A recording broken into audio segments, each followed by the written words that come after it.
Hey there, guys. It's Nolan and Jason here, and Hey. we're going to talk about how to show up on mapping. And this is going to actually involve a lot more detailed work than people probably want to hear about. Right. But we're going to talk about it. So, and we can talk about some of the other stuff we just talked about earlier too. Yeah, we can tie into the but review platform. Let's go into like what a phenomenon that is irritating for people when they look at their maps, and it's a good and bad thing, I guess, actually. But so you look up somebody and you can search in your market and say, why does this guy show up and he doesn't have as many reviews as me or these other guys, right? So it's a frustrating thing. And you go, everybody wants to be in the pack 3, and then we're going to talk about how to show up for more, more things than just a few keywords too. Right. But so you're in the pack 3 and you're like, I wish I could show up there.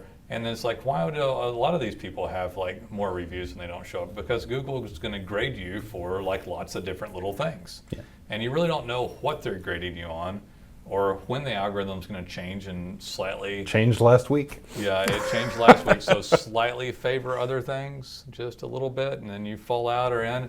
And so the idea is that you do as many proper things as you can to help you show up in ranking, right? Right.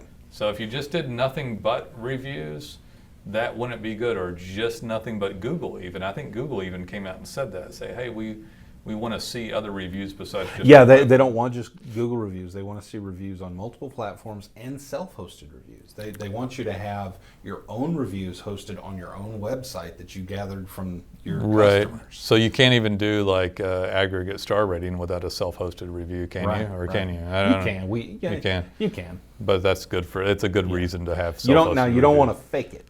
Right. If you just fake an aggregate star rating and say, yep, I've got 5 stars, and there's nothing out on the internet to back that up, eventually they will catch on. Yeah. Well, so you want multiple reviews, multiple stuff showing up. I will say that if I had 10 reviews, I still want 5 or 6 of those to be Google, I think, overall, but I want to spread them out. Well, yeah, I mean, you need to spread them out. The problem is it's so easy to get all the other ones. Yeah. It's just difficult to get the Google review. Some people have become pros at the Google review, but people will call up and go, I got 386 Angie's List reviews, but I have 1 Google review. It's like, you can't move those over, Yeah. And that's the thing. Do be wary of review platforms that are highly closed, like Angie's List is a very closed-off system. I mean, technically Facebook is a closed-off system, but it's a weird closed-off system that's also completely public. Right. So that one's good. But Angie's List, I hope we don't get sued. It helps within their platform. It helps within their platform, but don't put all your eggs in that basket. Yeah, it doesn't. Listen. It doesn't matter. We don't want to single out anybody. Yeah. It doesn't matter if it's Angie's List is not the only one, or Home Advisor or Yelp or any of these other services. And really, I'd argue with you a little bit that Google's still going to give some credit to that. Well, no, I don't say that they won't give any credit. It's more that you shouldn't do all your. You shouldn't do all in one only. Yeah, that's a whole different category, by the way. In fact, we're going to talk about that in a little bit. I had that in another segment. Sorry. No, it's okay. It's just the point, and we can talk about it just for a minute. The point is, if you're on a buying service, you're paying for someone else's brand. Right. It's like earning money in the United States and then sending the money to a foreign country. It hurts your company. It hurts the country. So if you are gonna spend money on reviews or on leads and things, it's okay to do it. I'm personally okay with anything that earns a return on a marketing dollar. Right. And a lot of people, as much as they tend to get incensed about the lead services, that is the main one that I hear favoritism for, the main one. Yeah. I'm not saying that all of them are favored by everybody. Yeah. I'm just saying that I hear more good things about that one particular one than other ones. But you do want to spread them out, and Google's going to give you credit for them. The problem is giving them all to one. The reason you'll end up with so many reviews on something like an Angie's List or Home Advisor is because the people that go on there are tagging it in a different way. And before Google started reminding people at retail and stuff like that, they were already doing that.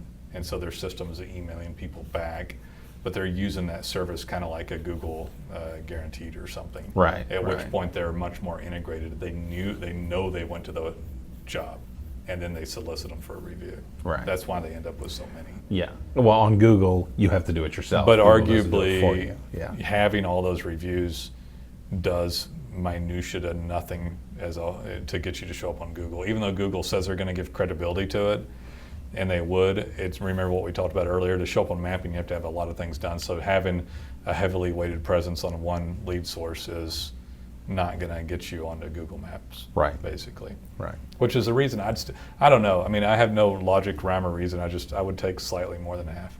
Yeah. I used to say 9 out of 10, then I used to say 8 out of 10, and it's gone down and down. But Yeah. Well, we've seen them giving more credit to third-party reviews and self-hosted reviews over the past couple of years. they've come out and said so. Yeah. But so you want to have a good website, code base, design. You want to have conversion. You want to have low bounce rate. You want to have that's another thing. So let's talk about keywords for a minute. It won't pull up the map if the keywords and all that isn't coded and done well within the website itself, right? Right.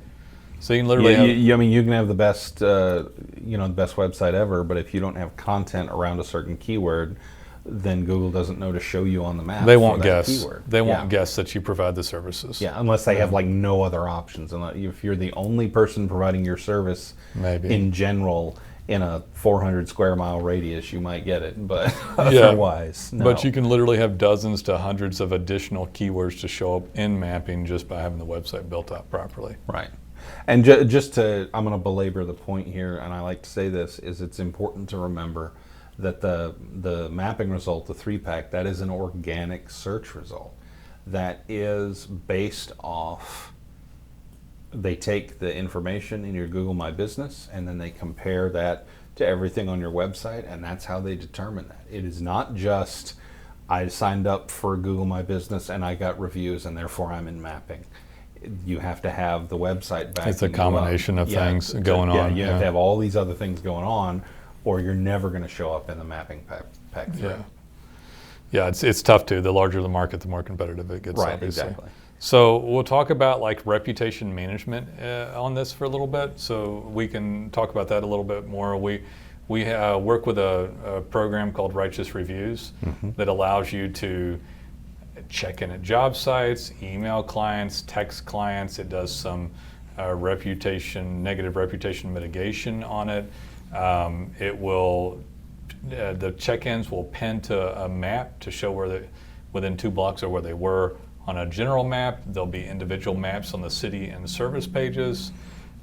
You can caption them and include some of the services. So you tag a certain type of service and then tag that, and it has some keywords in it. You can take a picture of the repair and also tag it to multiple city pages.